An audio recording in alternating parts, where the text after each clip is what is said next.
Hello viewers, আসসালামু আলাইকুম। আমি আছি মোহাম্মদ তানজির হাসান আপনাদের সাথে। আজকে আমরা ষষ্ঠ অধ্যায়ের মনোয়া বা সংস্কৃতি নিয়ে আলোচনা করব, যেটা আমাদের ইউইটি পরীক্ষার জন্য ভেরি ভেরি ইম্পর্ট্যান্ট একটি মনোয়া। যাই হোক, শিরোনামটা হচ্ছে ইনসা ইয়েজল, অভিবাদনের আদব বা শিষ্টাচার। ইনসা মানে অভিবাদন, ইয়েজল মানে আদব বা শিষ্টাচার বোঝায়। জাসিন বোদা, জাসিন মানে নিজ, আর বোদা একটা গ্রামার যার অর্থ চেয়ে বা থেকে। জাসিন বোদা নিজের চেয়ে, নায়িকা বয়স, মান খনা, হিউতের কারণে গিউকটা খ উচ্চারিত হয়েছে।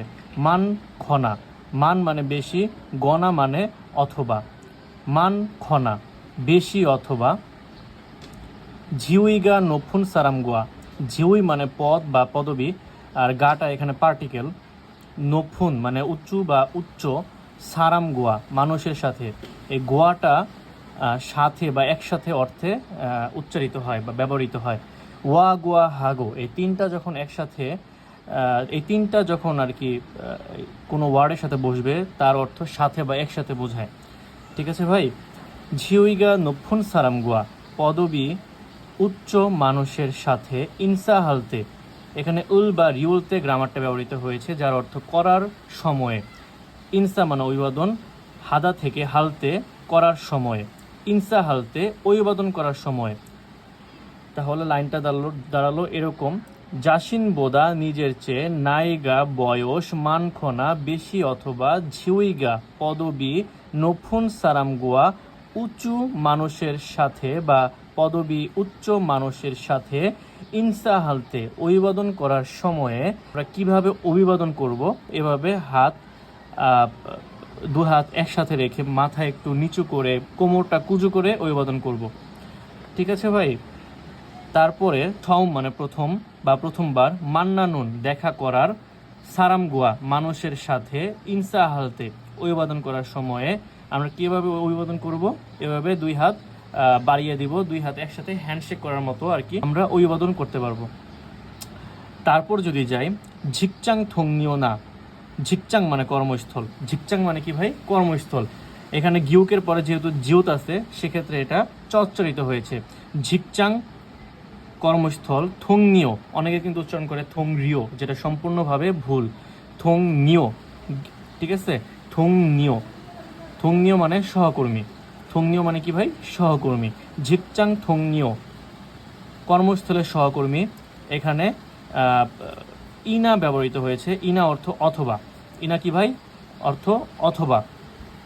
এখানে যেহেতু বাচ্চিম নাই সেহেতু এখানে শুধু না ব্যবহৃত হয়েছে। যদি বাচ্চিম থাকতো তাহলে কি এই ইটা এসে পড়তো। ঠিক আছে, ইটা এসে পড়তো। যেহেতু বাচ্চিম নাই সেক্ষেত্রে এখানে শুধু না ব্যবহৃত হয়েছে যার অর্থ অথবা। ঝিকচাং থংনিও না কর্মস্থলের সহকর্মী অথবা। আলদা থেকে আনুন আসছে। আলদা থেকে কি আসছে? আনুন। আলদা মানে জানা বুঝি আমরা। ঠিক আছে, এখানে জানা থেকে আসছে কি? আনুন। আনুন সারাম গোয়া মানে জানা মানুষ বা পরিচিত মানুষ। ঠিক আছে, গোয়া দ্বারা সাথে বোঝায়, পরিচিত মানুষের সাথে।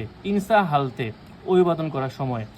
ঝিকচাং থংনিও না আনুন সারাম গোয়া ইনসা হালতে কর্মস্থলের সহকর্মী অথবা পরিচিত মানুষের সাথে অভিবাদন করার সময় আমরা কিভাবে করব ভাই?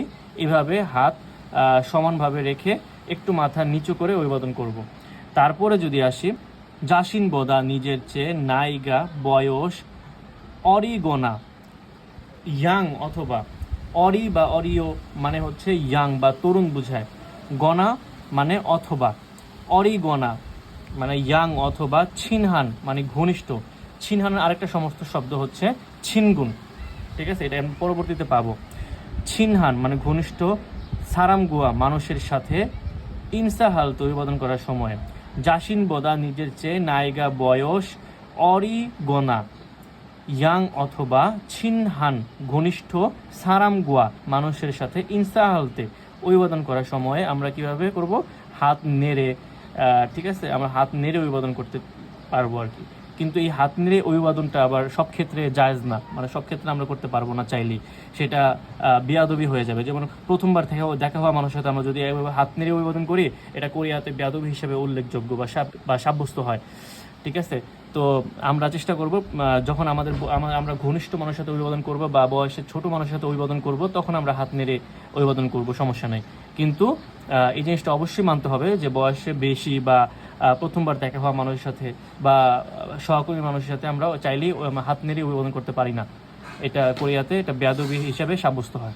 যাই হোক, এটা ছিল আমাদের 6ষ্ঠ অধ্যায়ের মুনোয়া বা সংস্কৃতি, যেটা আমাদের ইউবিটি পরীক্ষার জন্য খুবই খুবই ইম্পর্ট্যান্ট। আশা করি সবাই বুঝতে পারছেন। ধন্যবাদ। যদি ভিডিওটি ভালো লাগে তাহলে লাইক, কমেন্ট এবং শেয়ার করবেন এবং সাবস্ক্রাইব করে পাশে থাকবেন আশা করি। ধন্যবাদ।